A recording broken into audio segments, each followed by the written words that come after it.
Hello future doctors, कैसे हो आप सब। आई होप कि आप सब अच्छे होंगे।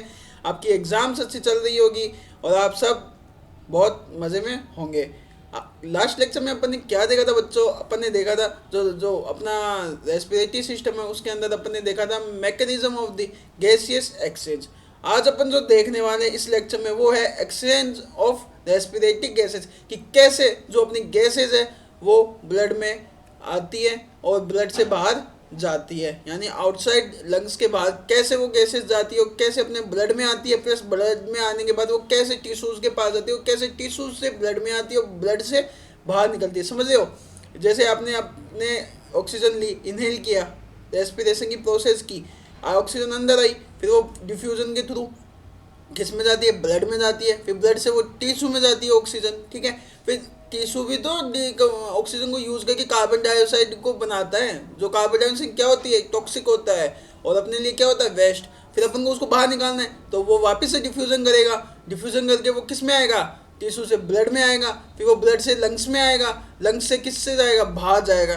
तो ये जो मैकेनिज्म है ये अपन ने देखा था। अब आज अपन देखेंगे कि कैसे होता है, क्या क्या फैक्टर्स इसको अफेक्ट करते हैं और ये किस तरीके से ये प्रोसेस चलती है। ठीक है, मेनली ये जो जितना भी मैंने अभी आपको बताया है ये सारा का सारा पार्शियल प्रेशर पे डिपेंड करता है। इसमें क्या होता है, ये जो प्रेशर है इस प्रेशर के कारण जो हाई कंसंट्रेशन से लो कंसंट्रेशन की तरफ क्या होगा? मूवमेंट होगा गैसेस का। और वही अपन इस लेक्चर में देखते हैं कि वो कैसे कैसे होता है। इसमें जो प्रेशर की वैल्यूज़ है वो आपको अच्छे से याद रखनी है कि आरटी, पल्मोनरी आरटी में क्या होती है, वेन में क्या होती है, फिर वो कैसे एक्सचेंज होता है, लंग्स में कितनी होती है, एटमॉस्फेरिक प्रेशर कितना होता है। ठीक है, तो चलिए अपन आज स्टार्ट करते हैं एक्सचेंज ऑफ रेस्पिरेटरी गैसेज। जो एक्सपिरेटरी गैसेज है, अब देखो थ्योरी देखते हैं। जो लंग्स जो होते हैं उसमें होती है exchange of the respiratory gases take place, है ना, उसमें हो रही है। और क्या है? Alveoli of the lungs and the blood exchange होता है। मेनली जो होती है एल्वुलाई होती है लंग्स की, प्लस यहाँ पे क्या होती है? Capillaries, blood capillaries. उसमें क्या होता है? Gaseous exchange. अपन ये देखेंगे। ठीक है, इसको अपन क्या बोलते हैं? Bulk flow diffusion. Bulk flow diffusion क्यों बोला? क्योंकि यहाँ पे खूब सारी गैसेज होती है जिनका डिफ्यूजन होता है, जैसे CO2, O2 and some other H plus ions and some other gases. ठीक है, उसके बाद में अपन देखते हैं जो exchange of gases between blood and alveoli किसके बीच में होता है? एक रेस्पिरेटरी मेम्ब्रेन। जैसे अपन ने पढ़ा है ना, रेस्पिरेटरी मेम्ब्रेन का फॉर्मेशन है जिसमें ब्लड कैपिलरीज, जो एंडोथेलियन लेयर है वो, फिर उसके बाद में बेसमेंट मेम्ब्रेन, इंटरस्टिशियल स्पेस, फिर उसके बाद में एल्वुलाई मेम्ब्रेन जो अपने लास्ट लेक्चर में देखा था। वो स्ट्रक्चर्स आपको याद रखनी है। उसके अंदर गैस आती है इंटरस्टिशियल स्पेस में, CO2, O2, फिर आधी तो लंग्स में जाती है, जो गैस को लंग्स में जाना होता है, जिस गैस को बाहर निकलना होता है जो लंग्स से आई है वो ब्लड में आ जाती है, ऑक्सीजन। ठीक है, CO2 बाहर की तरफ जाती है क्योंकि प्रेशर ग्रेडियंट होता है वहाँ पे। ठीक है, अब अपन को देखेंगे टर्मिनोलॉजी डिफ्यूजन कैपेसिटी। ये क्या होती है? ये एक volume of the gases that diffuse through the respiratory membrane. जितनी वॉल्यूम होती है ना गैस की जो डिफ्यूज़ करती है रेस्पिरेटरी मेम्ब्रेन में पर मिनट, वही क्या होती है? Diffusing capacity. वो कितनी होती है? Pressure 1 mmHg। ठीक है, ये आपको ध्यान रखना है, MCQ में पूछा जाता है। उसके बाद में diffusing capacity for the oxygen and the CO2। Oxygen की कितनी होती है? 21 ml पर मिनट पर mmHg। और जो CO2 होता है उसकी होती है 400 ml पर मिनट पर mmHg। इसमें MCQ क्या पूछा जाता है? एक तो ये वैल्यूज़ पूछी जाती है। ठीक है, ये आपको देखना है। ऑक्सीजन की 21 होती है और CO2 की 400 होती है। अब देखो इजीली आपको पता चला कि CO2 जो होता है 20 गुना ज़्यादा, यानी 20 टाइम ज़्यादा होता है किसके? ऑक्सीजन के पार्शियल प्रेशर डिफ्यूजिंग कैपेसिटी का। ठीक है, ये आपको ध्यान रखना है। देखो ये सबसे ज़्यादा काम आएगा आपको। ठीक है, फिर उसके बाद में एग्जामिनर भी वाइवा में पूछता है। फिर अपन अगली देखते हैं जो फैक्टर्स होते हैं अफेक्टिंग करते हैं किसको? डिफ्यूजिंग कैपेसिटी को। वो है प्रेशर ग्रेडियंट। अगर high pressure low pressure maintain नहीं होगा तो जिस चीज़ को बाहर जाना है वो बाहर नहीं जा पाएगी और जो गैस को अंदर आना है वो अंदर नहीं आ पाएगी। ठीक है, एक तो ये इफेक्ट किया। फिर सोल्यूबिलिटी ऑफ गैसेज। आपको पता है जो CO2 है वो मेनली सोल्यूबिलिटी, मैक्सिमम जो CO2 है वो ब्लड में सोल्यूबल होना चाहिए। ब्लड में सोल्यूबल होगी तभी बाहर निकल पाएगी। और जो ऑक्सीजन है उसके लिए तो हीमोग्लोबिन है ही। ठीक है, उसके बाद में अपन बात करते हैं जो तीसरा फैक्टर है वो है सरफेस। जो सरफेस होती है रेस्पिरेटरी मेम्ब्रेन की वो भी इस पर डिपेंड करती है। अगर सरफेस सही नहीं हुई तो उसमें गैस इजीली मूव नहीं कर पाएगी। ठीक है, फिर उसके बाद में अपन बात करते हैं molecular weight of the gases. अगर ज़्यादा वेट हुआ तो वो ज़्यादा स्पीड से मूव नहीं कर पाएगी। आपको पता हो जो ऑक्सीजन एक्सचेंज है उसमें कुछ सेकंड यानी 0.75 सेकंड का ही टाइम मिलता है CO2 को बाहर निकलने में। तो उतने देर में अगर लो मोलिकुलर वेट यानी मोलिकुलर वेट की जो होगी वही पार्टिसिपेट इजीली कर पाएगी, ठीक है। तो कई बार क्या होता है ये भी आपको ध्यान रखना है। उसके बाद में अब हम बात करते हैं थिकनेस ऑफ द रेस्पिरेटरी में, ज़्यादा थिक होगा तो जल्दी से वो पेनिट्रेट नहीं कर पाएगी गैस, ठीक है। ये पांचों फैक्टर आपको याद रखने हैं, एग्जाम में आपको लिख के आने, तभी आपको अच्छे मार्क्स मिलेंगे, ठीक है। उसके बाद में अपन देखते हैं डिफ्यूजन ऑफ ऑक्सीजन। अब ऑक्सीजन का एटमॉस्फेयर से एल्वेलाई के अंदर आना, ठीक है। अभी अपन इनहेल करेंगे, फिर ऑक्सीजन एटमॉस्फेयर से किस में आएगी, अपनी एल्वेलाई में। तो प्रेशर देखो, जो ऑक्सीजन का बाहर एटमॉस्फेरिक प्रेशर होता है वो होता है 159 mmHg, ठीक है। तो 159 यानी अप्रोक्स 160 के करीब जो होता है बाहर की तरफ होता है, और अंदर क्या होता है एल्वेलाई में 104।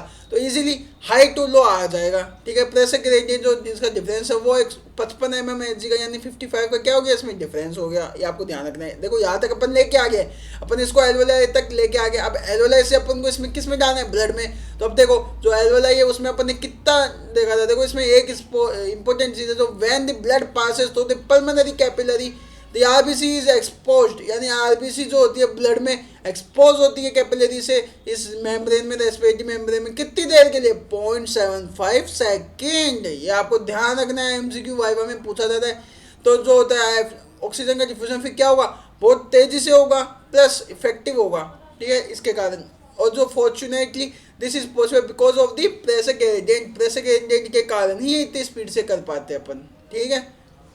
अब देखो जो पार्शियल प्रेशर होता है पल्मोनरी कैपिलरी का वो हुआ 40 mmHg, और जो प्रेशर ग्रेडियंट है वो 64 का हुआ, क्योंकि 104 क्या है एल्वेलाई के अंदर है और ब्लड के अंदर कितना आया 40, तो हाई टू लो मूव करेगा, इसमें डिफरेंस कितना है 64, और एटमॉस्फेयर और एल्वेलाई में कितना था 55। ये आपको ध्यान रखनी है कि डिफरेंस कितना रहता है, जिसके कारण ये इतना स्पीड से हो पाता है, ठीक है। फिर वो ब्लड में 40 आया, फिर जैसे ही ऑक्सीजन ने एंटर की फिर अपने जो ब्लड का प्रेशर है वो बाहर के एल्वेलाई के प्रेशर के बराबर पहुंच जाता है, वो 104 mmHg, यानी डीऑक्सीजनेटेड ब्लड क्या हो गया यहाँ पे हो गया ऑक्सीजनेटेड ब्लड। अब देखो जैसे ऑक्सीजन के वैसे अब CO2 को अपन को क्या करना है, बाहर निकालना है, एल्वेलाई के बाहर निकालना है। तो वही बात, अपना जो पार्शियल प्रेशर है देखते हैं, जो एटमॉस्फेरिक CO2 है वो बहुत इनसिग्निफिकेंट होती है, ठीक है, ओनली अबाउट 0.3 mmHg होती है ना। Wherever in the alveoli it is 40 mmHg, so the CO2 enter passes atmosphere from alveoli। 40 होता है, बाहर का बहुत कम होता है, जिसके कारण जल्दी से वो क्या होती है, बाहर की तरफ शिफ्ट हो जाती है, ठीक है। उसके बाद में अब अपन देखते हैं ऑक्सीजन का क्या है, ब्लड से कहाँ की तरफ जाना, टिश्यू की तरफ जाना, ठीक है। अब ब्लड में आ गई, अब ब्लड से अपन को 104 mmHg को कहाँ पे लेके जाना है, टिश्यू के अंदर लेके जाना है ना। तो जो ये ऑक्सीजन है वेनस एंड है उसका पल्मोनरी जो कैपिलरी उसका एंड यानी 104 mmHg, जो पल्मोनरी वेन जो है उसका ये क्या हो गया mmHg ब्लड आ गया। फिर अब क्या है, ये जो वेन है ये आगे लेके जाएगी, ठीक है, हार्ट चैम्बर के अंदर, फिर वहाँ से सिस्टमिक सर्कुलेशन के थ्रू टिश्यूज के पास ब्लड ऑक्सीजनेटेड जाएगा आर्टरीज के थ्रू, है ना। तो आयोटा वायोटा आगे लेके जाएगी। फिर इट में भी because of the physiological stunt. अब फिजियोलॉजिकल स्टंट जो है आपको इंपॉर्टेंट, आपको समझ में आना चाहिए। ये क्या होता है, मैंने जब अपन देखते हैं, देखो partial pressure of the oxygen arterial and systemic capillary is only 95 mmHg, है ना। फिर अपन देखते हैं फिजियोलॉजिकल जो स्टंट होता है वो इंपॉर्टेंट प्ले रोल करता है। अब क्या होता है, ये एक डाइवर्जन होता है, किसके अंदर वेनस ब्लड मिक्सड होता है, किसके अंदर आर्टेरियल ब्लड के अंदर, ठीक है। वो कैसे होता है वो आपको अब देखो बताते हैं। अब जो फिजियोलॉजिकल स्टंट है वो दो कंपोनेंट से मिलकर बना, flow of the deoxygenated blood, जो अपनी ब्रोंकियल आर्टरी है, वेन है, जो कि लंग्स का क्या करती है, सर्कुलेशन करते हैं, लंग्स को ब्रोंकियल आर्टरी सप्लाई करती है, पल्मोनरी आर्टरी हार्ट से फिल्ट्रेशन के लिए आती है, ठीक है। तो आप ध्यान रखना, जो ब्रोंकियल सर्कुलेशन है ब्रोंकियल आर्टरी का, वो क्या करता है, वो लंग्स से ऑक्सीजन ब्लड देता है और फिर डीऑक्सीजनेटेड वेन ले लेती है। फिर वो जो वेन है लंग्स का भी तो डीऑक्सीजनेटेड ब्लड है, वो भी तो वर्क कर रहा है कंटिन्यूसली, तो वो लंग्स के जो टिश्यूज है वो लेंगे, कंज्यूम करेंगे, फिर उस स्टंट के थ्रू क्या होगा, और डायरेक्ट पल्मोनरी जो आर्टरी है उसके अंदर ब्लड को शिफ्ट कर देगा। पर फिर वो पल्मोनरी आर्टरी वेन के अंदर आया, आते क्या होगा, ऑक्सीजनेटेड हो जाएगा, लंग्स की भी डीऑक्सीजनेटेड ब्लड, ठीक है। अब दूसरा क्या है, जो flow of deoxygenated blood from the absence veins, जो एब्सेंस वेन है इनटू द कार्डियक चैम्बर, ये होगा, ठीक है। उसके बाद में अपन देखते हैं एवरेज जो ऑक्सीजन टेंशन है टिश्यू वो क्या होता है 40 mmHg, जो जिसके कारण क्या होता है, ये देखो जो ऑक्सीजन है does a pressure gradient form about 50 mmHg, 55 mmHg exists between capillary blood and the tissue so that the oxygen easily diffuse into the tissue। देखो यहाँ से 95 mmHg है, ठीक है। यहाँ से ऑक्सीजन सीधी जाएगी टिश्यू के अंदर, क्योंकि टिश्यू के अंदर क्या होता है, लो होता है 55 mm या फिर 40 mm का टेंशन इसमें होता है। तो 95 से 40, तो यहाँ पे क्या जाएगा आगे जाके जो PO2 जैसे टिश्यू को ऑक्सीजन दे दिया तो यहाँ पे प्रेशर कितना आ जाएगा 40 mm, फिर ये डीऑक्सीजनेट हो जाएगा, फिर ये वेन्स में कन्वर्ट हो जाएगा, फिर सर्कुलेशन में आके क्या करेगा, फिल्ट्रेशन होके लंग्स से वापस आएगा, ठीक है। अब डिफ्यूजन अपन ने ऑक्सीजन का दे दिया टिश्यू को, अब अपना काम है जो CO2 है टिश्यू से लेना ब्लड में, ठीक है, ऑक्सीजन देना और CO2 लेना। अब टिश्यू ने ऑक्सीजन को कंज्यूम करके CO2 रिलीज किया एज ए वेस्ट मटेरियल, अब वो उसको अपन के अंदर लेना है बॉडी के सर्कुलेशन के अंदर। तो ब्लड के अंदर कितना होता है 40 mmHg का प्रेशर होता है, फिर जो टिश्यू होता है उसके अंदर बढ़ के कितना चला जाता है 46 mg, 6 mg का जो डिफरेंस है mmHg का, वही फिर इधर से क्या करता है शिफ्ट कर जाता है कैपिलरी में, और ये आगे जाता है सर्कुलेशन में, फिर क्या हो जाता है PCO2 कितना हो जाता है 46 mmHg। तो इजीली जो 52 ml% है ये PCO2 के कारण बाहर निकलता है। होप कि आपको ये लेक्चर अच्छा लगा होगा। एक्सचेंज ऑफ गैसेज आप यहाँ पे कंप्लीट हो चुका है। मिलते हैं आपको अगले दिन, तब तक के लिए good luck for your exam and best of luck for your exam.